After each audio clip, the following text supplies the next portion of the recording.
நன்றி மூர்த்தி, நன்றி மூர்த்தி, நன்றி நன்றி நன்றி நன்றி சொக்கலிங்கம், நன்றி சொக்கலிங்கம். நண்பர்கள் அனைவருக்கும் என்னுடைய அன்பான பணிவான வணக்கங்கள். என் பெயர் ஜான். நான் ஒரு குடிநோயாளி. எல்லாம் உள்ள இறைவனோட அருளாலையும் தோழமையில இணைந்து செயல்படுவதால் நான் பெற்றுக்கொள்ளக்கூடிய அனுபவம், தெம்பு, நம்பிக்கை ஆகியவற்றாலும் இன்னைக்கு ஒரே ஒரு நாள் நான் குடிக்கல, தெளிவா, மன நிறைவா, அமைதியா வாழ என்னாலான எல்லா முயற்சிகளையும் செய்து கொண்டிருக்கின்றேன். கோயம்புத்தூர் ஒருங்கிணைப்பு குழு மனசாட்சியின் தீர்மானத்தின்படி இந்த இரவு கூட்டத்துல 24 hours a day, 24 மணித்துளிகள் ஒரு நாள் அப்படின்ற புத்தகத்துல ஒவ்வொரு நாளும் ஒரு பக்கமாக வாசிச்சு விளக்கம் பார்த்து கலந்தாய் சேர்ந்து கூட்டத்தை நடத்தி கொண்டிருக்கிறோம். அதன் தொடர்ச்சியாக இன்னைக்கு நாம அடைஞ்சிருக்கிற பக்கம் மார்ச் மாசம் 19ஆம் தேதி. ஸோ முதல்ல அந்த சிந்தனையை வாசிச்சு அதோடைய விளக்கத்தை பார்த்து பின்னர் கலந்தாய் சேர்ந்து கூட்டத்தை நிறைவு செய்து கொள்வோம். இப்போ அந்த சிந்தனையை வாசிக்கிறதற்கு நண்பர் மூர்த்தியே சொக்கலிங்கமா யாராச்சும் ஒருத்தங்க வாசிங்க. நன்றி சார், நன்றி. 24 hours a day ஆங்கில புத்தகத்தின் தமிழாக்கம் 24 மணித்துளிகள் ஒரு நாள். மார்ச் மாதம் 19ஆம் தேதி. தோழமையின் இன்றைய சிந்தனை. குடித்துக் கொண்டிருந்த நமது கடந்த காலத்தில் பல நேரங்களில் அவமானத்துடனும் வெக்கத்துடனும் நாம் வாழ்ந்தது உண்டு. குற்ற உணர்வு நமது மனதிற்கு நாமே அளித்துக் கொள்ளும் ஒரு பயங்கரமான தண்டனை. நாம் சிந்தித்த சிந்தனைகள், பேசிய பேச்சுக்கள், செய்த செயல்களை எண்ணி எண்ணி வெட்கப்படுவோம். நம் சக மனிதர்கள் நம்மை பற்றி என்ன நினைப்பார்களோ என்று நினைத்து அவர்களை எதிர்கொள்ள பயந்து நிற்போம். நாம் குடித்துவிட்டு செய்த செயல்களின் விளைவுகளை எண்ணி அஞ்சி அஞ்சி பல நேரம் மீண்டும் மீண்டும் குடிக்க சென்றுள்ளோம். நான் இன்று நேர்மையுடன் சரியான செயல்களை செய்ய முயற்சிக்கின்றேனா? நான் கடந்த காலத்தில் செய்த தவறுகள் எவ்வளவு மோசமானவையாக இருப்பினும் அவை அனைத்தையும் இறையருட் பேராற்றல் மன்னித்துவிடும் என உறுதியாக நம்புகின்றேனா? இன்றைக்கான தியானம். இறைவனது ஆற்றல் நிகழ்காலத்தில் என்னை சுற்றி சூழ்ந்து நீக்கமர நிறைந்துள்ளது. என்னில் எழும் சிந்தனைகள், திட்டங்கள், உணர்ச்சிகள் ஆகிய எதுவுமே இறைவனை அறியாது எழுவது இல்லை. நிகழும் எதையும் என்னால் இறைவனிடமிருந்து மறைத்து வைக்க முடியாது. இந்த உலகம் என் நடத்தைகளை அங்கீகரிக்க வேண்டுமென்று மட்டுமே நான் செயல்பட கூடாது. இவ்வுலக அங்கீகாரத்தையோ அவமரியாதையோ குறித்து நான் கவலைப்பட தேவையே இல்லை. இறையருட் பேராற்றல் மறைவாக பார்க்கிறது, ஆனால் வெளிப்படையாக கொடுக்கிறது.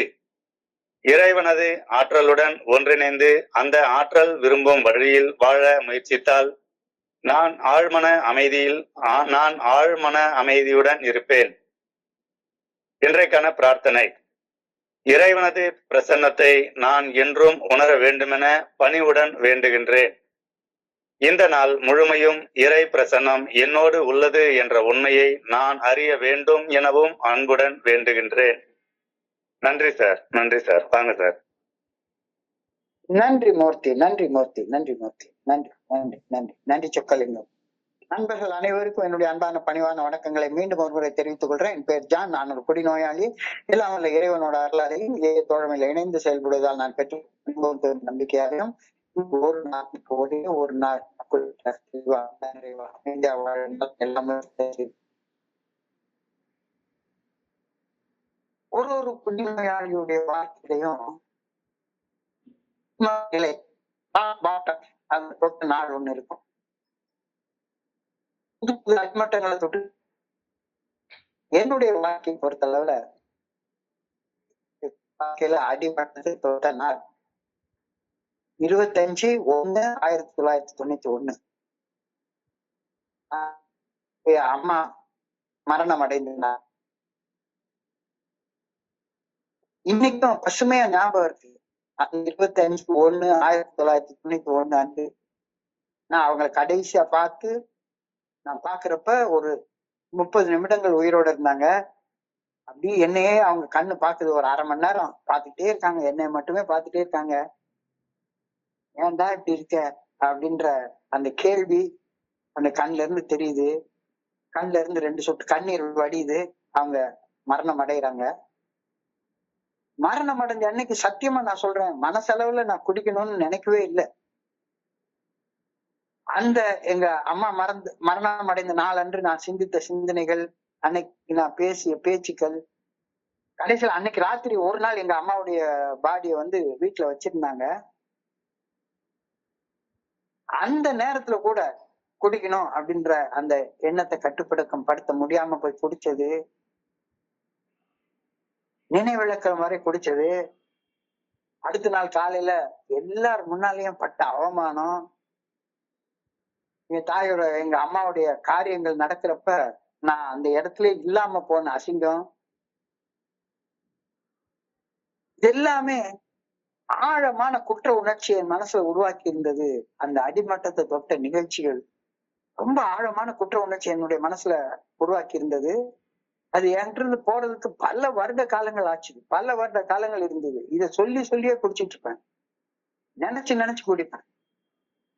1991 25வது ஜனவரி மாதம் 25ஆம் நாள், குடியரசு தினத்துக்கு முந்தின நாள் எங்க அம்மா இறந்து போனாங்க. அன்னையில இருந்து 14/2/1997 வரைக்கும் நான் குடிச்சுக்கிட்டே தான் இருந்தேன்.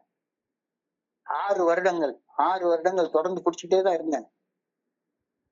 14/2/1997 அன்னையில இருந்துதான் குடிக்கிறதுல இருந்து தொடர்ந்து விலைக்கு வாழ்ந்துட்டு இருக்கிறேன்.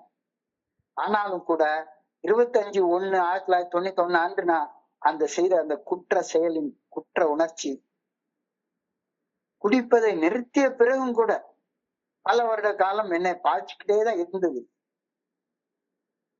Guilt, remorse and shame are a terrible mental punishment அப்படின்ற வார்த்தையோட இன்னைக்கு சிந்தனை ஆரம்பிக்குது. Guilt, remorse and shame are terrible mental punishments அப்படின்னு ஆரம்பிக்குது. குற்ற உணர்ச்சி, அந்த குற்ற உணர்ச்சி உருவாக்கக்கூடிய அதி தீவிரமான சுய வருத்தம், ரிமோர்ஸ், சுய பச்சாதாபம், கழிவிறக்கம், அவமான உணர்ச்சி, இது எல்லாமே என்னுடைய மனசுக்கு நானே அழித்துக் கொள்ளக்கூடிய மிக மோசமான தண்டனைகள். அதை நினைச்சு என்னை நானே அழிச்சுக்கிற செயல நான் ஈடுபட்டுக்கிட்டே இருக்கிறேன். Remorse is a disturbing emotion involving regret, guilt, shame over the past actions that can feel like a severe psychological burden. ஒரு தலைக்கு மேல எப்பவுமே 2 டன் வெயிட் அழுத்திட்டு இருக்கிற மாதிரியான ஒரு ஃபீலிங். இந்த remorse is a disturbing emotion. ஒரு நினைச்சு வருத்தப்பட்டுட்டே இருக்கிறது. அதி தீவிர மனச்சுமை, தாங்க முடியாத மனச்சுமை, குற்ற உணர்ச்சி, ஒரு தவறான செயல் செய்வது உருவாக்கக்கூடிய ஒரு ஆழமான வருத்தம், ஒரு அவமான உணர்ச்சி, ஷேம், இதெல்லாம் மிக மிக கனமான, தாங்கவே முடியாத மனசுமைகளாக இருக்கின்றது அப்படின்றத மறுக்க முடியாது, கண்டிப்பா மறுக்க முடியாது. நான் குடிக்கிற ஆரம்ப காலகட்டத்துல எப்ப பார்த்தாலும் சரிதான், குடிச்சிட்டு பாடின சந்தோஷமான பாட்டுகள் ஒரு பெரிய கேசட்டே வச்சிருப்பேன். எப்பவுமே எல்லா ஃப்ரெண்ட்ஸுக்கும் குடிச்சிட்டு அந்த பாட்டை கேட்டுக்கிட்டே தான் குடிப்போம். நம்ம சிங்காரி சரக்கு, நல்ல சரக்கு, சும்மா கும்முன்னு ஏற்பது கிக்கு இருக்கு, நான் விட்டெறிஞ்ச சல்லிய ஊத்திக்கிட்ட மில்லிய அப்படின்னு பாட்டிட்டு அலையிறது. தண்ணிய போட்டா சந்தோஷம் பிறக்கும், தள்ளாடி நடந்தா உல்லாசம் இருக்கும், என்னென்ன கவலை எல்லாமே பறக்கும், எப்போதும் மனசு நல்லா இருக்கும் அப்படின்னு ஆரம்ப காலகட்டத்துல பல வருட காலங்கள் ஜாலியா பாடிக்கிட்டே தான் குடிக்கிறது. ஆண்டவன் படைச்சான், என்கிட்ட கொடுத்தான், அனுபவி ராசான்னு அனுப்பி வச்சான் அப்படின்னு சந்தோஷமா பாட்டு பாடிட்டே இருக்குது. அப்போ எல்லாருமே சேர்ந்து என்கிட்ட கை தட்டி பாடிக்கிட்டு ஆடிக்கிட்டு டான்ஸ் ஆடிக்கிட்டு காலேஜ் டேஸ் குடிச்ச நாட்கள் இருக்கு. ஆனா எங்க அம்மா இறந்த நாள் அன்னைக்கு, மரணம் அடைந்த நாள் அன்னைக்கு, அது நான் தொட்ட அடிமட்டம், பட்ட அவமானம், அசிங்கம், இதெல்லாம் வந்ததுக்கு அப்புறமாக குடிச்சிட்டு சோக பாடு மட்டுமே பாடுறது.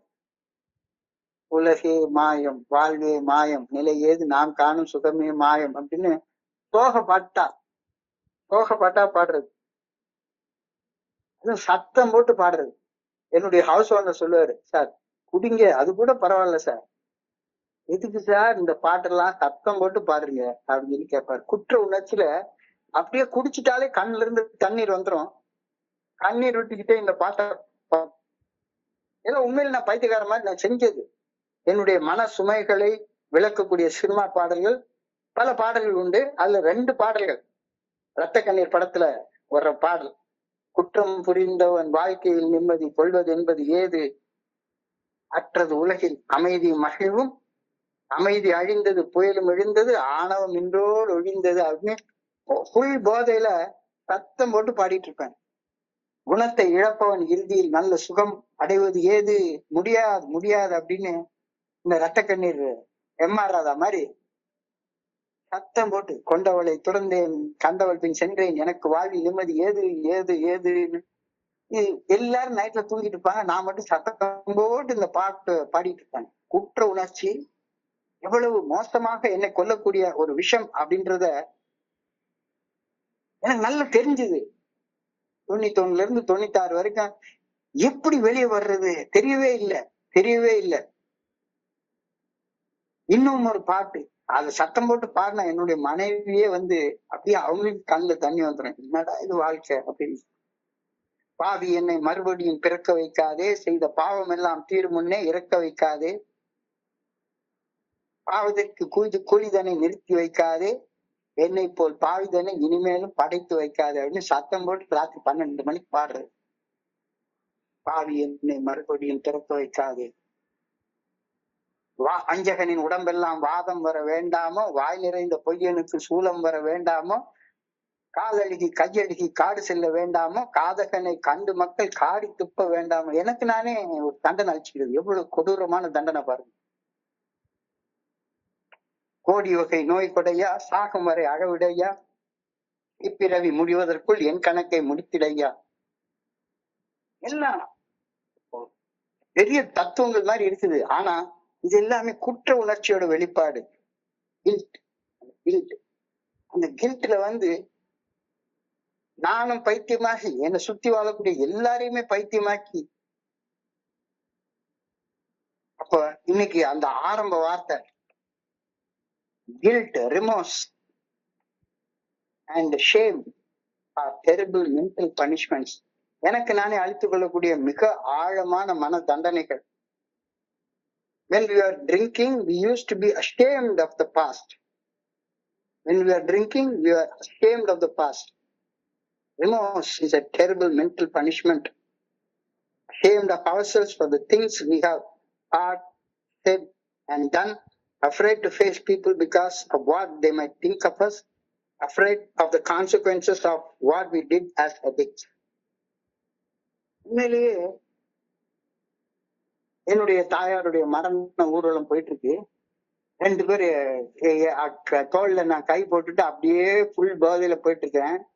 என் பக்கத்துல இருந்து ஒருத்தன் சொல்றான், இந்த அம்மா அந்த காலத்துல ஏதோ ஒரு பெரிய பாவம் செஞ்சிருக்கணும், பெத்து போட்டிருப்பாரு ஒரு பிள்ளை, இப்படி பெத்து போட்டிருக்குது, அம்மா செத்து போனானே இப்படி குடிச்சு போகுது அப்படின்னு சொல்லி என்னை பார்த்து சொல்றான். அவமானமா இருக்கான, ஒண்ணுமே செய்ய முடியல, எதுவுமே செய்ய முடியல. Remorse is a terrible mental punishment. Ashamed of ourselves for the things we have thought, said, or done. Afraid to face people because of what they might think of us. எங்க அம்மா கல்லறையில புதைச்சிட்டு வீட்டுக்கு வரணும் அப்படின்னு சொல்லி பார்த்தா, எப்படா இவங்க அடிச்சு சாவடிச்சிருவாங்களே.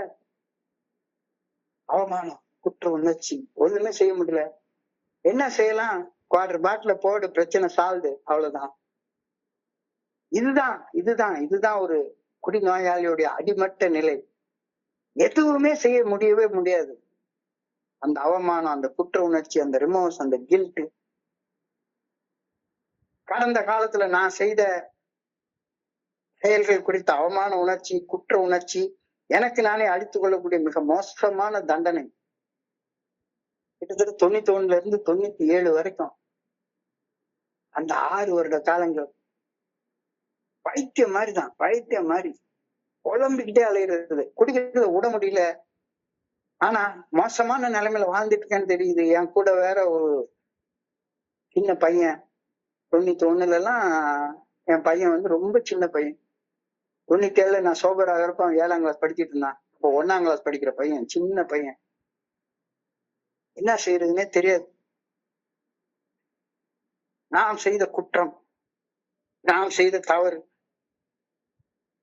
அந்த தவறிழைத்த மனிதர்களை நேருக்கு நேர் சந்திக்க பயம். என்னுடைய அப்பா, என்னுடைய தங்கச்சி, இவங்களெல்லாம் பாக்குறதுக்கு அப்படியே உடம்பெல்லாம் கூசும், நடுக்கும் நடுக்கும்.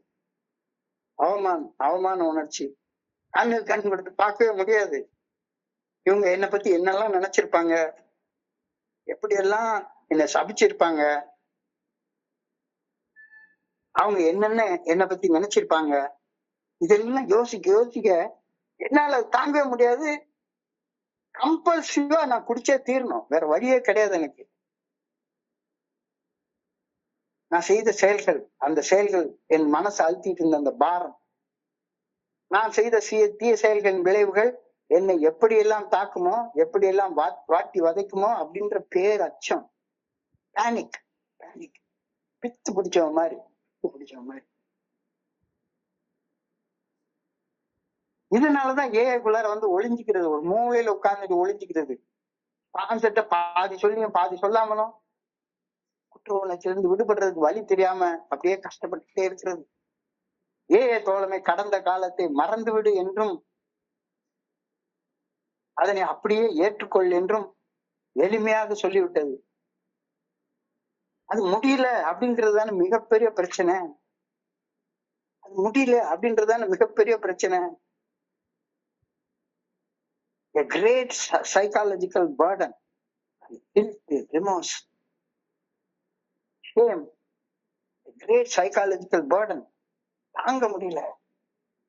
வேதத்துல சொல்லியிருக்காரு, சுமை சுமந்து சோர்ந்திருப்போரே எல்லோரும் என்னிடம் வாருங்கள், நான் உங்களுக்கு இளைப்பாறுதல் தருவேன், நான் உங்களுக்கு இளைப்பாறுதல் தருவேன். இளைப்பாறுதல் தான் இந்த 12 பண்டிகைகள் அடங்கிய மீட்படையும் செயல் திட்டம். ஏஏ தோழமை, ஏஏ ஃபெலோஷிப் வழங்கக்கூடிய அந்த நிவாரணம் இந்த 12 படிகள் அடங்கிய மீட்படையும் செயல் திட்டம். ஃபெலோஷிப் எனக்கு ஒரு ப்ரோக்ராம் கொடுக்குது, அந்த ப்ரோக்ராம் தான் என்னுடைய சுமையை இறக்கி வைக்கிறதுக்கான இடம். ஃபெலோஷிப்ல வந்து நான் புலம்புறதால எதுவுமே ஆக போறது இல்லை. ஒரு வரிசை கிரமத்துல 1, 2, 3 அப்படின்னு 12 படிகள் வரைக்கும் என்னுடைய தவறுகளின் உண்மையான தன்மையை கடவுள் சாட்சியாக ஒரு மனுஷன் முன்னால கடவுள்கிட்ட ஒப்புக்கொண்டு அந்த தவறுகளை இனிமே செய்ய மாட்டேன் அப்படின்ற குணக்கோளாறுகளை விடுபடுறதற்கு தயார் நிலை வந்து அடைந்து குறைபாடுகள் நீங்க இறைவன் பணிவோட வேண்டி அந்த தீமை செய்த மனிதர்களுக்கெல்லாம் செயல் திருத்தம் செய்து பரிகார நற்செயல்கள் செய்து தொடர்ந்து அகத்தாய்வு செய்து தொடர்ந்து தியானம் செய்து தொடர்ந்து பிரார்த்தனை செய்து இந்த விளைவுகளை, இந்த ஆன்மீக விழிப்புணர்வை, தன்னுணர்வை இந்த மாதிரி கஷ்டப்பட்டு இருக்கிற மனிதர்களுக்கு எடுத்து செல்ற வரைக்கும் இந்த ரிமோர்ஸ், இந்த கில்ட் இதெல்லாம் போகவே இல்லை. சத்தியமா போகவும் போகாது. சுமை சுமந்து சோர்ந்திருப்போரே எல்லோரும் ஏஏவுக்கு வாருங்கள். ஏஏ வந்து உங்களை சுமையை இறக்கி வைக்கிறதுக்கான ஒரு செயல் திட்டத்தை கையில வச்சிருக்கு. 12 படிகள் அடங்கி மீட்படையும் செயல் திட்டத்தில் குற்ற உணர்வில் இருந்து விடுபட்ட பின்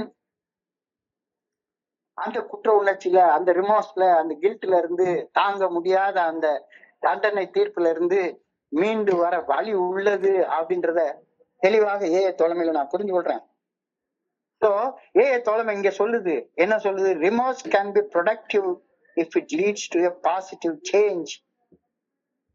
அதாவது நான் உள்ள வச்சிருக்கிற ஷேம், கில்ட், அவமானம் எல்லாமே கூட they can be productive, ஆக்கப்பூர்வமாக இருக்க முடியும். எப்ப? if it leads to a positive change. அந்த பாசிட்டிவ் சேஞ்ச் தான் எனக்கு 1997 வருஷத்துல நடந்தது. 6 வருஷங்கள் கழிச்சு அந்த பாசிட்டிவ் சேஞ்ச் கிடைச்சது. Remorse can be productive if it leads to a positive change, but it becomes unhealthy when it causes one to get stuck in a negative cycle of self-recrimination without any effort to make amends or change for the future. கற்க வேண்டிய பாடத்தை கத்துக்கிட்டா அவமானம் கூட ஆரோக்கியமான வளர்ச்சியாக மாறும். பாடம் கத்துக்கலன்னா it becomes self-recrimination.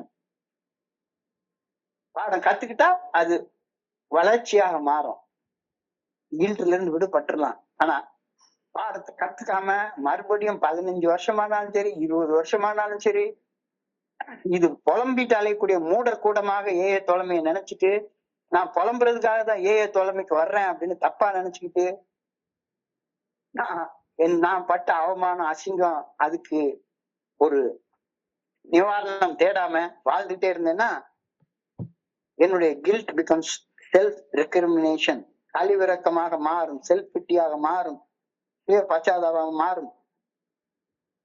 Feeling that I ஆம் ஒர்த்லெஸ், ஒண்ணுத்துக்கு உதவாத ஒரு வெஜிடபிள், ஒரு கார்டன் வெரைட்டி ஆல்கஹாலிக், ஒண்ணுத்துக்கு பிரயோஜனம் இல்லாத ஒரு மனுஷனாக இருக்கேன் அப்படின்ற உணர்வு தான் தரும்.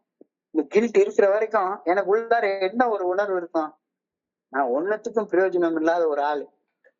நான் கார் வச்சிருப்பேன், பங்களா வச்சிருப்பேன், எல்லாம் வச்சிருப்பேன். ஆனாலும் கூட உள்ளுக்குள்ளார அந்த கில்ட் இருக்கிற வரைக்கும், அந்த கில்ட்ல இருந்து கத்துக்க வேண்டிய பாடத்தை கத்துக்காம அப்படியே புலம்பிக்கிட்டே இருந்தேன்னா, இட் பிகம்ஸ் செல்ஃப் ரெக்ரிமினேஷன், கழிவிறக்கமாக மாறும், செல்ஃப் பிட்டியாக மாறும், feeling of guilt and a feeling of worthlessness. நான் ஒண்ணுத்துக்கு பிரயோஜனம் இல்லாத ஒரு ஆள் அப்படின்ற ஒரு உணர்வு எனக்குள்ளார உருவாகிடும். நான் செய்த ஒரு செயலுக்காக என்னை நானே தண்டித்துக் கொள்ள முயற்சி செய்கின்றேன். திரும்ப திரும்ப திரும்ப திரும்ப என்ன நானே இன்னும் அவமானப்படுத்திக்கிறது, எவ்வளவுக்கு எவ்வளவு அவமானப்படுத்திக்க முடியுமோ அவ்வளவுக்கு எவ்வளவு மயக்க பிடிச்சிட்டு கத்தி பாக்குறது, மயக்க பிடிச்சிட்டு கத்தி பாக்குறது. we self attack and then self attack, the self attacking, and then self attack for self attacking, our self attack. திரும்ப திரும்ப திரும்ப திரும்ப என்ன நானே ஒரு செருப்படுத்து அடிச்சுக்கிற மாதிரி, இந்த வஞ்சகனின் உடம்பெல்லாம் வாதம் வர வேண்டாமோ, வாய் நிறைந்த பொய்யனுக்கு சூலம் வர வேண்டாமோ, காலழுகி கையழுகி காது செல்ல, என்ன நானே திட்டிக்கிறேன். கோடி வகை நோய் கொடையா, சாகும் வரை அளவிடையா, இப்பிறவி முடிவதற்குள் என் கணக்கை முடித்திடையா. இந்த ப்ரோக்ராமே தெரியல, மாறி மாறி மாறி மாறி புலம்பி புலம்பி தீட்டுக்கிட்டே இருக்கிறேன். அந்த புலம்புறதுல ஒரு சுகத்தை வேற காண ஆரம்பிச்சிடுறேன், சொரிஞ்சு விடுறதுல உள்ள சுகம். ஏல புலம்புற ஷேரிங்க கேட்கறதுல எனக்கு சுகமாகவே இருக்கு. யாராச்சும் ரெக்கவரிய பேசினாங்கன்னா கசக்குது. பாவி என்னை மறுபடியும் பிறக்க வைக்காதே, செய்த பாவம் எல்லாம் தீரும் முன்னே இறக்க வைக்காதே, பாவத்திற்கு கூலி தன்னை நிறுத்தி வைக்காதே, என்னை போல் பாவி தன்னை இனிமேலும் படைத்து வைக்காதே. என்ன மாதிரி ஒரு பையன் நம்ம பிறக்க கூடாது. எப்படி செல்ஃப் அட்டாக், என்ன நானே காரி துப்பிக்கிட்டே இருக்கிறது, கண்ணாடியை பார்த்து காரி துப்புறது. எனக்கு தோழமுக்கு ஏன் வர்றோன்றதே புரியவே இல்லை. Remorse can be productive if it leads to a positive change. அது எனக்கு புரியவே இல்லை, ரொம்ப காலம் புரியவே இல்லை. இன்னைக்கு சிந்தனையில அதைத்தான் ரொம்ப அழகா சொல்றாங்க. Remorse can be productive if it leads to a positive change. என்னுடைய குற்ற உணர்ச்சி, என்னுடைய ரிமோர்ஸ், என்னுடைய அவமானம், அசிங்கம் எல்லாமே நான் அதுல இருந்து கற்றுக்கொள்ள வேண்டிய பாடத்தை கத்துக்கிட்டேன்னா, சுமையை இறக்கி வச்சுட்டேன்னா என்ன ஒரு உபயோகமுள்ள மனுஷனாக வாழ வைக்கும். செல்ஃப் அட்டாக் அழகா இருக்காங்க. we self attack and then self attack for self attacking and then self attack for self attacking our self attacking nature. This goes on and on and on and on to infinity. முடிவே இல்லை cycle முடியவே இல்லை. நிறைய நண்பர்களை நான் பார்த்திருக்கிறேன், 25 வருடங்கள் கழிச்சு தூக்கு போட்டு தொங்குன மனுஷங்களை பார்த்திருக்கேன். This is just another way of inner critic justifies its existence. உள்ளுக்குள்ளார இருந்து அந்த சாத்தான் அப்படியே அரிச்சு சாகடிக்கிறது திரும்ப திரும்ப திரும்ப திரும்ப. ஏக்கு என்ன நான் சாகடிச்சுக்கிறதுக்காக வரல, வாழ்றதுக்காக வந்திருக்கிறேன்.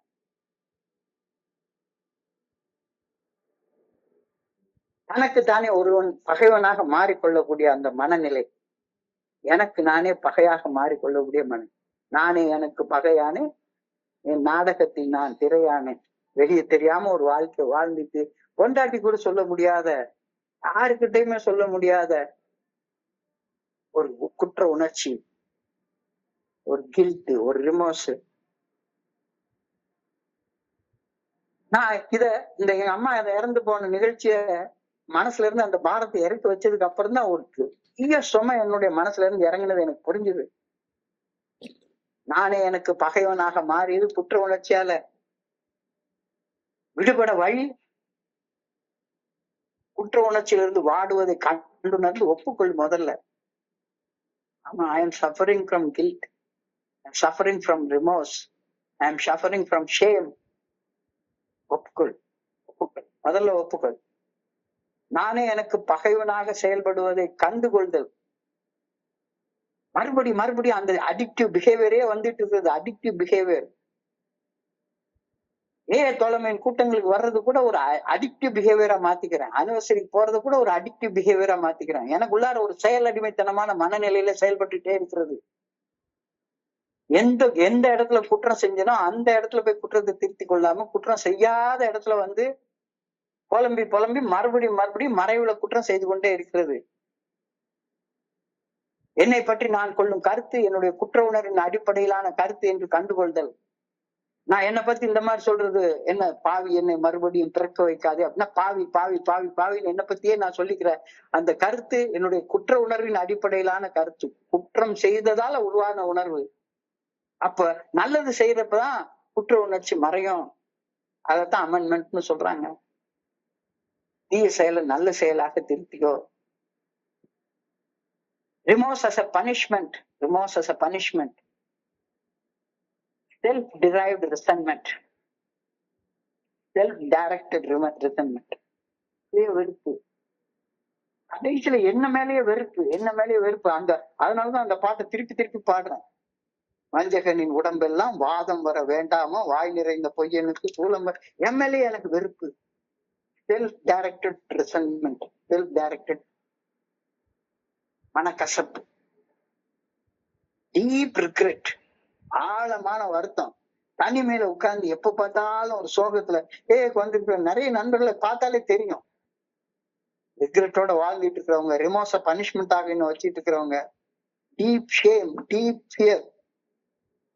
When I cannot forgive myself and change my behavior, remorse becomes destructive. என்ன நானே அழிச்சு கொள்ளக்கூடிய ஒரு விஷயமா மாறிடுது. அதே நேரத்துல remorse can also be a catalyst for change. நல்ல விஷயத்துக்கு முன்னேற்றத்துக்கு அதை பயன்படுத்திக்கலாம். ஆமா, எங்க அம்மா செத்து பண்ண நானும் தான் குடிச்சேன். நிறைய பகிர்வுகளை கேட்கிறேன். அப்பா செத்து பண்ண அன்னைக்கு, புள்ள செத்து பண்ண அன்னைக்கு குடிச்சுட்டு அவமானப்பட்ட மனிதர்களுடைய பகிர்வுகள் நிறைய நான் கேட்கிறேன். அதுல I get motivated. I do actions which improve myself. என்ன நானே உயர்த்தி கொள்வதற்கான செயல்களால் தான் இப்ப நான் செஞ்சிட்டு இருக்கிறேன். It can be a first step for atonement. Atonementனா பரிகாரம், பிராயச்சித்தம். தீய செயல்களுக்கு நல்ல செயல்கள் பிராயச்சித்தம். தீய செயல்கள் பிராயச்சித்தமாக அமையாது. It's all about action, not just feeling. வெறுமன உணர்வுகளை மட்டுமே உணர்ந்து தனிமையில இந்த குரங்கு புண்ணை நோண்டி இத்தினோண்டு புண்ணு இவ்வளவு பெரிய புண்ணாக்கி செத்து போற அந்த சாவுக்காண்டி நான் வரல. திரும்ப நல்ல செயல்கள் செய்தது ஞாபகத்துக்கு வரமாட்டேங்குது. அம்மா செத்து போன அன்னைக்கு குடிச்சுட்டு போன மாதிரி கிடந்த அந்த செயல் தான் நினைவுக்கு வருது. அதுதான் முடிஞ்சு போச்ச, விட்டுரு. அதுல இருந்து கத்துக்க வேண்டிய பாடத்தை கத்துக்கோ. Motivate yourself for self improvement. Use that remorse as a first step for atonement. பரிகாரம் இல்ல, பிராயச்சித்தம் செய்வதற்கான படியாக அதை எடுத்துக்கொள். குற்ற உணர்ச்சிய அதுல இருந்து, அது ஒரு உணர்ச்சி, செயலால அதை மாற்றிக்கொள்ள முடியும். குற்றம் செய்ததால வந்த உணர்ச்சி நல்ல செயல்கள் செய்ததால திரும்ப செய்யறதால. இப்ப நான் நிறைய எத்தனையோ புத்தகங்களை மொழிபெயர்த்தாச்சு, எழுதியாச்சு, எத்தனையோ கூட்டங்களை வந்தாச்சு. இந்த குற்ற உணர்ச்சியில இப்ப ஒண்ணுமே இல்லை. So remorse can be healthy as well as unhealthy. குற்ற உணர்ச்சிய ஆரோக்கியமாக வாழ்வதற்கு பயன்படுத்திக்கலாம், இல்ல நோய்வாய்ப்பட்டு அதே மாதிரி வாழ்றதுக்கும். ஸோ கடந்த கால குற்றங்களை கண்டுணர்ந்து அந்த குற்றங்கள் உண்மையிலேயே நிகழ்காலத்துல மாற்றத்தை கொண்டு வர பயன்படுத்தினால் அது ஆரோக்கியம். அல்லது வருந்தி தன்னைத்தானே தண்டித்து செய்த குற்றத்தை திரும்ப செய்து மறைவுல செய்து வாழக்கூடிய அந்த செயல் அடிமைத்தனத்தில் நிலைத்திருப்பது உனக்கு நீயே கொடுத்துக் கொள்ளக்கூடிய ஒரு punishment. Do I believe that God has forgiven me for everything? கடவுள் என்னை எல்லாத்துக்கும் மன்னிச்சுட்டார் அப்படின்னு நான் உறுதியாக நம்புகின்றேனா? நம்புனா அந்த குற்ற உணர்ச்சியில் நான் புலம்புறதை விட்டுருவேன். சார் எங்களுக்கு கேட்டாலே தெரியும், புலம்புறதுக்கு தான் நான் ஏன்னு வந்திருக்கிறேன் அப்படின்னா உன் புலம்புல கேட்கறதுக்கு நான் ஏக்கு வரலையா? அந்த புலம்பல்ல இருந்து விடுபட்டு எப்படி மேல வந்த அத சொல்லு. I have done my part. என்னுடைய பங்குல நான் செய்ய வேண்டிய செயல்களை செஞ்சுட்டு இருக்கேன். I am honestly doing the right thing. அப்ப குற்ற உணர்ச்சியில இருந்து ஆட்டோமேட்டிக்கா எனக்கு விடுபட வரும். சோ குற்ற உணர்ச்சியில இருந்து விடுபட முடியலையா? குற்ற உணர்ச்சியில இருந்து விடுபட்டுட்டியா? கடவுள் உன்னை மன்னிச்சுட்டாருன்னு நம்புறியா? நம்புனா குற்ற உணர்ச்சியில இருந்து விடுபட்டுருவ. விடுபட முடியலன்னா தியானத்துக்குள்ளாரப்போ கவனத்தை குவிச்சு சிந்திச்சு பாரு.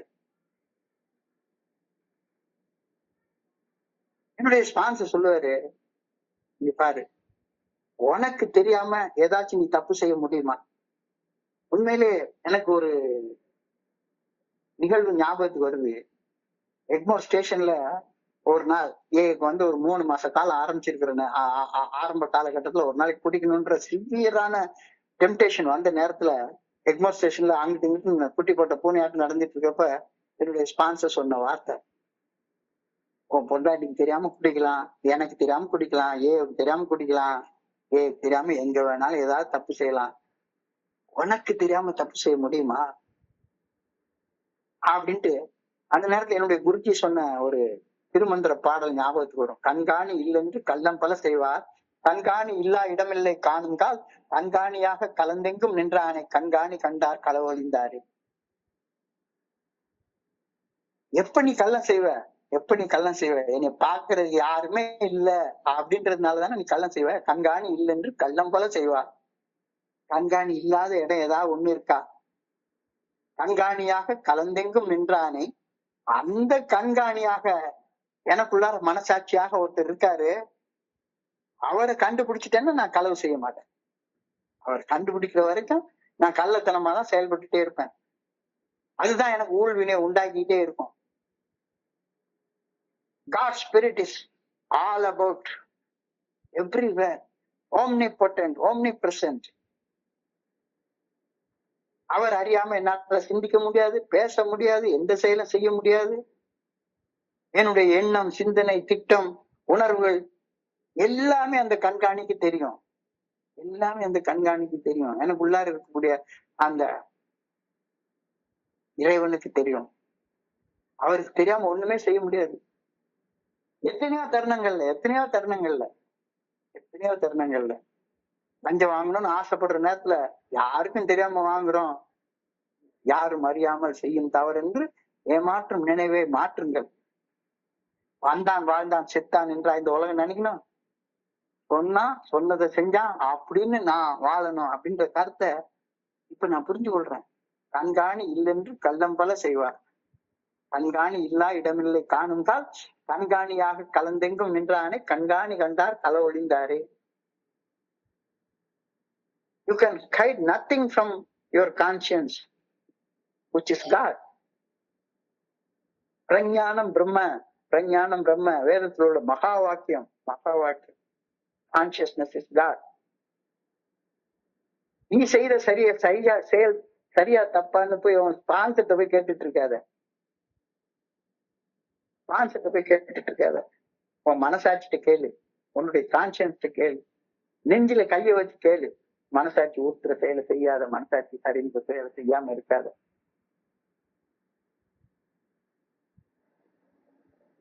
குற்ற உணர்ச்சி உருவாகாம இருக்கிறதுக்கு குற்றம் செய்யாம இருக்கிறது ஒண்ணுதான் வழி. வழியே கிடையாது அப்படின்றது ஃபெல்லோஷிப்குள்ளார வந்ததுக்கு அப்புறம் தான் எனக்கு புரிஞ்சுது. நிறைய நண்பர்களை பாக்குறேன் குற்றம் செய்யறதுக்காகவே ஸ்பான்சர் வச்சுக்கிறாங்க. ஒரு நண்பர் என்கிட்ட கேட்டாரு, ஒரு டாக்டர்கிட்ட போறோம் சார், அவர் ஒரு வைத்திய முறை சொல்றாரு, ஒரு செகண்ட் ஒப்பீனியன் வாங்க மாட்டோமா? அது மாதிரி உங்ககிட்ட ஒண்ணு கேட்டேன், நீங்க ஒண்ணு சொன்னீங்க. இன்னொரு ஸ்பான்சர்ட்ட இன்னொரு செகண்ட் ஒப்பீனியன் கேட்டேன். அந்த ஸ்பான்சர் சொரிஞ்சு விட்டு போடா, எவகிட்ட வேணாலும் போடா அப்படின்னு சொல்லி சொல்றாரு. அவர் சொல்றது கரெக்டா இருந்துச்சு, அதனால செஞ்சேன். பணம் சம்பாதிக்கிறதெல்லாம் பணம் சம்பாதிக்கிறதும் இந்த பணத்துக்கு சமானம். எப்படி வேணாலும் ஊர் அடிச்சு ஒலையில போட்டு எப்படி வேணாலும் சம்பாதின்னு சொன்னாரு சார். சம்பாதிச்சேன். ரைட் லைவ்லிஹுட் அப்படின்றத புரிஞ்சுக்கவே முடியல. Do not make your conduct conform to the world. உலக பிரகாரமாக இருக்கணும் அப்படின்ற என்னுடைய நடத்தை இருக்கணும்னு நினைக்காத. Do not depend on approval or disapproval of your fellow men. God sees in secret and rewards openly. நீ செய்யற செயல்களை எல்லாம் மறைவாக கண்காணிக்கிறார். நீ செய்யற நல்ல செயல்களுக்கோ தீய செயல்களுக்கோ உள்ள வெகுமதியா அப்பப்ப அது தண்டனையாக இருந்தாலும் சரிதான், வெகுமதியாக இருந்தாலும் சரிதான், உடனே உடனே உடனே உடனே உனக்கு கொடுக்குற. அதை புரிஞ்சுக்கோ. யாரும் அறியாமல் செய்யும் தவறென்று நீ உலகை ஏமாத்தலாம். அனாமதேயமாக உனக்கு நீயே உண்மையாக செயல்பட்டால் அந்த செயல் விளைவுகள் இறையர் பேராற்றலின் பரிசுகளாக உன்னை நேரடியா வந்து சேரும். ஆற்றலோட நீ வாழ்வ. இல்ல நான் ஏற்கனவே அப்படிதான் வாழ்ந்துட்டு இருக்கேன் அப்படின்னு சொன்னேன்னா ரைட்டு. அதை யார் என்ன சொல்ல முடியும்? யாருக்கிட்ட நடிக்கிற? யாரை நீ ஏமாத்துற? உலகத்துல யாருமே ஏமாத்தவே முடியாது. என்ன தவிர வேற எவரையுமே உலகத்துல நான் ஏமாத்தவே முடியாது. இந்த கருத்து எனக்கு ரொம்ப நாள் புரியவே இல்லை. If you are in harmony with the divine and do the part to live the way you believe God wants you to live, you will be at peace. ஆனா அமைதி எப்ப வரும்? மனமும் மனசாட்சி ஒன்றுபட்டு மனசாட்சியின் மூலம் இறையர் பேராற்றல் வெளிப்படுத்தும் நல்ல ஒழுங்கான வழிகாட்டுதலுக்கு பணிந்து நான் செயல்பட்டா மட்டும்தான் என் மனசுல குற்ற உணர்ச்சி இல்லாம மன அமைதியோட நிம்மதியோட நிறைவாக ஆனந்தமாக வாழ முடியும், மகிழ்ச்சியாக வாழ முடியும். இந்த கருத்தை நீ தியானத்துல அழகா சொல்லியிருக்காங்க. If you are in harmony with the divine and do the best to live the way you believe God wants you to live, you will be at peace. வேற எந்த வகையிலும் நீ மன அமைதி அடையவே முடியாது. இறைவன் உன்னை எவ்வாறு வாழ்கிறான் என்று விரும்புகிறாரோ, நீ எவ்வாறு வாழ வேண்டும் என்று இறைவன் விரும்புகிறாரோ அப்படி வாழ்ந்தா மட்டும்தான் உனக்கு அமைதி கிடைக்கும். அப்ப இறைவன் எப்படி வாழ்றாருன்ற அந்த அந்த வெளிக்காட்டுதல் உனக்கு எங்கிருந்து கிடைக்கும்? God expresses himself through conscience. இறைவன் தன்னுடைய நல்ல ஒழுங்கான வழிகாட்டுதலை மனசாட்சியின் மூலமாக வெளிப்படுத்துகிறார். சோ மனசாட்சிக்கு பணிஞ்சு மனசாட்சி உறுத்துற செயல்களை செய்யாம மனசாட்சி சரின்ற செயல்களை செய்து வாழ்ற நேரத்துல நான் மன அமைதியோட குற்ற உணர்ச்சி இல்லாம அவமானம் இல்லாம நிம்மதியாக நிறைவாக ஆனந்தமாக வாழ்வேன். இல்லாட்டி போனா அந்த அதே எனக்கு நானே சுய தண்டனை கொடுத்து கொண்டு பாவி என்னை மறுபடியும் பிறக்க வைக்காதே, செய்த பாவம் எல்லாம் தீரும் என்று இறக்க வைக்காதேன்னு பைத்தியக்கார மாதிரி பாடிக்கிட்டே இருப்பேன். எதுக்கு? ஏன் அப்படி பாடுற? சோ தியானத்தை தொடர்ந்து பிரேயருக்கு போறாங்க. I pray that I may always feel God's presence. இப்படி அந்த பாட்டு தான் ஞாபகத்துக்கு வருது, என்னுடைய துருஜி சொல்லி கொடுத்த பாட்டு. I pray that I may always feel God's presence. கண்காணியாக கலந்தெங்கும் நின்றானே, கண்காணி கண்டார் களவொழிந்தாரே. அவர் இல்லாத இடம் எது? omnipotent, எல்லாம் வல்லவர், எங்கும் நிறைந்தவர். அந்த ஆற்றல் இல்லாத இடமே கிடையாது. அந்த ஆற்றலை என்னுடைய அன்றாட வாழ்க்கையில உணரணும் அப்படின்றதுக்காக ஆண்டவா உன்னை பணியோட வேண்டிக் கொள்கின்றேன். I pray that I may realize this presence of the good orderly direction of God constantly all through the day. ஒரு நாளும் இன்னைக்கெல்லாம் என்னால அதை உணர முடியுது. சத்தியமா சொல்றேன். ஆரம்பத்துல எவ்வளவு கில்ட்டாக நான் வாழ்ந்துட்டு இருந்தேன். ஏல ரொம்ப வருஷ காலம் அப்படிதான் வாழ்ந்துட்டு இருந்தேன். இன்னைக்கு என்னுடைய அந்த வாழ்க்கையில அந்த கில்ட்டுங்கிறது, ரிமோர்ஸ்ங்கிறது, அவமானம்ன்றது கொஞ்சம் கூட கிடையாது. நான் அவமானப்படுறதே கிடையாது. ஏன்? காட்டக்கூடிய வழியில பயணிக்கிறதால.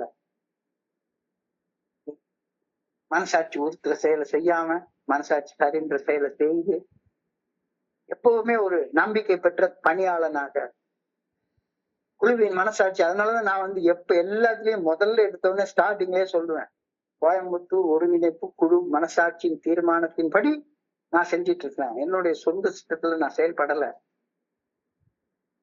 Voice of God is voice of conscience. குழுவின் மனசாட்சியின் தீர்மானத்தை செயல்படுத்தக்கூடிய நம்பிக்கை பெற்ற வேலைக்காரனாக நான் செயல்படுற நேரத்துல எனக்கு அவமானமே கிடையாது. மனசாட்சி செய்ய சரின்னு சொல்லக்கூடிய செயல்களை செய்யும், மனசாட்சி உறுத்தக்கூடிய செயல்களை செய்யாம இருக்கிறப்ப எனக்கு எப்படி அவமானம் வரும்? அவமானம், அசிங்கம், குற்ற உணர்ச்சி, ரிமோர்ஸ், வருத்தம் இதெல்லாம் எங்கிருந்து வரும்? மனசாட்சி உறுத்தக்கூடிய செயலை செஞ்சா மட்டும்தான் வரும். அதை செயல இருந்து விலகி இருக்கிறதுக்கான சக்தியை கேட்டுதானே நான் பண்ணணும். அப்ப கண்காணியாக கலந்தெங்கும் நின்றிருக்கக்கூடிய அந்த இறையொரு பேராட்டுல நான் உணர்ந்து கொள்ளலைன்னா மறுபடியும் அவமானத்துல அசிங்கத்துல வாழ்ந்துகிட்டே இருப்பாங்க. ரொம்ப அழகாக இன்றைய சிந்தனையை சுருக்கமாக பார்த்தா, தோழமைக்கு வந்து சேர்ந்த அந்த நாள்ல தாங்க முடியாத ரிமோர்ஸ், அந்த disturbing emotion of remorse involving regret, guilt, shame over my past actions, என்னுடைய கடந்த கால செயல்களால உருவான அந்த வருத்தம், அவமானம், குற்ற உணர்ச்சி இதால நிறைஞ்சுதான் வந்துட்டு இருந்தேன். they were like a very heavy psychological burden. இந்த பேர்டன் வந்து என்னை புலம்ப வச்சு வாழ்ந்துட்டு இருந்தது. புலம்பிக்கிட்டே இருந்தேன். எப்படி குடிச்ச காலத்துல சந்தோஷமா ஒரு காலத்தை பாடினோ, அந்த அடிமட்டத்தை தொட்டு அந்த இன்விசிபிள் லைனை கடந்ததுக்கு அப்புறமாக எப்ப பார்த்தாலும் குற்றம் புரிந்தவன் வாழ்க்கையில் நிம்மதி கொள்வது என்பது ஏது அப்படின்னா, கோடி வகை நோய் கொடையா சாகும் வரை அளவிடையான்னு புலம்பி என்னுடைய பகிர்வுகள் ஒரு காலம் வரைக்கும் அப்படிதான் இருந்துச்சு. I used to be ashamed of the past. Remorse is a terrible mental punishment. Ashamed of myself for the things I have done in the past. So, இது வந்து ஒரு பெரிய great psychological burden. இந்த psychological burden I can use it for my promotion. என்னுடைய முன்னேற்றத்துக்கு நான் பயன்படுத்திக் கொள்ள முடியும். எப்ப கற்க வேண்டிய பாடத்தை கத்துக்கிட்டா அவமானம் கூட ஆரோக்கியமான வளர்ச்சியாக மாறும். கற்க வேண்டிய பாடத்தை கத்துக்கலன்னா guilt becomes self-recrimination. Self-recrimination என்ன நானே அழிச்சு கொள்ளக்கூடிய ஒரு அழிவு சக்தியாக மாறிடும். destructive force ஆக மாறிடும். நான் செய்த ஒரு செயலுக்காக என்னை நானே தண்டித்துக் கொள்ள முயற்சி, செல்ஃப் அட்டாக் என்ன நானே தாக்கி தேவையில்லை. அது ஒரு வகையான ஒரு தாழ்வு மனப்பான்மையில நீ கெட்டவனா நான் கேடு கெட்டவன் அப்படின்னு சொல்றது கூட ஒரு வகையான ஆணவம் தான். நீ படிச்ச ஸ்கூல்ல நான் ஹெட் மாஸ்டர்டா, நீ ஒரு பொம்பளையோட போனியா, நான் 10 பொம்பளையோட போனேன். இது என்ன வகையான குற்ற உணர்ச்சி? குற்ற உணர்ச்சி போகணும் அப்படின்னா குற்ற உணர்ச்சியில வாடுவதை கண்டுணர்ந்து ஒப்புக்கொள்வது, எனக்கு நானே பகைவனாக செயல்பட்டு கொண்டிருப்பதை கண்டுகொள்வது, என்னை பற்றி நான் கொள்ளும் கருத்து என்னுடைய குற்ற உணர்ச்சியின் அடிப்படையிலான கருத்து என்பதை கண்டுகொள்வது, அது உண்மை இல்லை, அதை மாத்திக்கொள்ள முடியும். செல்ஃப் டைரக்டட் ரிசன்ட்மெண்ட், சுய வெறுப்பு கொள்றது, டீப் ரிக்ரெட், இது எல்லாமே பனிஷ் பண்ணிக்கிறது. அதே நேரத்துல remorse can become a catalyst for change. அதையே உன்னுடைய செல்ஃப் இம்ப்ரூவ்மெண்ட்டுக்கு உபயோகப்படுத்திக்கோ. எஸ், நான் இறைவன் சாட்சியாக ஒரு மனுஷன் முன்னால என்னுடைய தவறுகளின் உண்மையான தன்மையை ஒப்புக்கொள்றப்ப இறைவன் என்னை மன்னிச்சு விட்டார்னு உறுதியாக நம்பு. Do deeds of atonement. பரிகாரம், பிராயச்சித்தம் செய். அதுக்குதான் நான் ஏக்கு வந்திருக்கிறோம். சொன்னதையே சொல்லி புலம்பிட்டு என்ன பரிகாரம் செஞ்ச அத சொல்லு. என்ன பரிகாரம் செஞ்ச? நோட்டீஸ் கொடுத்தேன், 4 பேருக்கு சாம்பார் சர்வ் பண்ண, அந்த ஷேரிங்லாம் வேண்டாம். இன்னொருத்தங்க கிட்ட நீ என்ன பகிர்ந்து கொண்ட அத சொல்லு. உன்னுடைய வாழ்க்கையில தன்னுணர்வை பெற்று அதை எப்படி கொண்டு வந்த அப்படின்றத பகிர்ந்து கொள்ளு. கடவுள் என்னை மன்னித்து விட்டார் என்று நான் நம்புகின்றேனா? நம்பலைன்னா தியான பகுதிக்கு போ. கடவுள் எல்லாத்தையும் பார்த்துட்டு இருக்கிறார். கண்காணி இல்லா இடமில்லை காணுங்கால் கண்காணி கண்டார் களவொழிந்தாரே. You can hide nothing from the conscience. உன்னுடைய மனசாட்சி தெரியாம எதுவுமே செய்ய முடியாது. பிரஞானம் பிரம்ம கான்சியஸ்னஸ் ஸ்டார்ட். நீ செய்யற செயல் சரியா தப்பான்னு போய் ஸ்பான்சர் மனுஷங்கிட்ட அங்கீகாரத்தை கேட்காத. உன்னுடைய மனசாட்சிட்ட கேளு. நீ தனியாக உனக்காக ஒரு புனிதமான இடம் உருவாக்கி வச்சிருக்கல, அந்த புனிதமான இடத்துல சொல்லுற சும்மா உட்காந்து கேளு. எது சரி எது தப்புன்னு தெளிவா தெரியும். எல்லாம் தெளிவா தெரியும். யாரும் அறியாமல் செய்யும் தவறு என்று யாரையும் ஏமாத்த முடியாது. உன்னை நீயே ஏமாத்திக்கிறத தவிர வேற யாரையும் உன்னால ஏமாத்த முடியாது. மனசாட்சியும் ஒன்றுபட்டு மனசாட்சியின் மூலம் இறையருட் பேராற்றல் வெளிப்படுத்தும் நல்ல ஒழுங்கான வழிகாட்டுதலுக்கு பணிந்து செயல்படும் போது செய்யற செயல் எல்லாமே மகிழ்ச்சியை கொடுக்கும், ஆனந்தத்தை கொடுக்கும், சந்தோஷத்தை கொடுக்கும், நிம்மதியை கொடுக்கும், நிறைவை கொடுக்கும் அப்படின்றத புரிஞ்சுக்கோ. அதுக்காக கடவுளை வேண்டு. I pray that I may always feel God's presence. எப்பவுமே நீக்கமர நிறைந்திருக்கக்கூடிய மாபெரும் ஆற்றல் எனக்குள்ளார இருக்குது அப்படின்றத நம்பு. எல்லா நேரமும் அந்த ஆற்றலுடைய உதவி எனக்கு கிடைக்கும் அப்படின்னு நம்பி செயல்படு அப்படின்ற கருத்தை நீ சொல்லியிருக்காங்க பிரார்த்தனையாக. இன்றைய பகுதியை படிக்கிறப்ப என் மனதை கடந்த இந்த சிந்தனைகளை உங்க கூட பகிர்ந்து கொள்ள இந்த நல்ல வாய்ப்பு உருவாக்கி கொடுத்த இந்த குழுவிற்கு என்னுடைய மிக பணிவான நன்றிகளை தெரிவித்துக் கொள்றேன். இதுவரைக்கும் பொறுமையாக கேட்ட ஒவ்வொரு நண்பருக்கும் தலைவணங்கி என்னுடைய பணிவான நன்றிகளை தெரிவித்துக் கொள்றேன். இந்த இரவு பொழுது நண்பர்கள் அனைவருக்கும் இனிமையான இரவாக அமையணும்னு இறைவனை பணியோட வேண்டிக் கொள்கின்றேன். நன்றி நன்றி நன்றி நன்றி நன்றி நன்றி நன்றி. வாழ்க வையகம், வாழ்க வளமுடன். Thank you very much. Thank you very much. Over to you Chokkalingam. Thank you very much.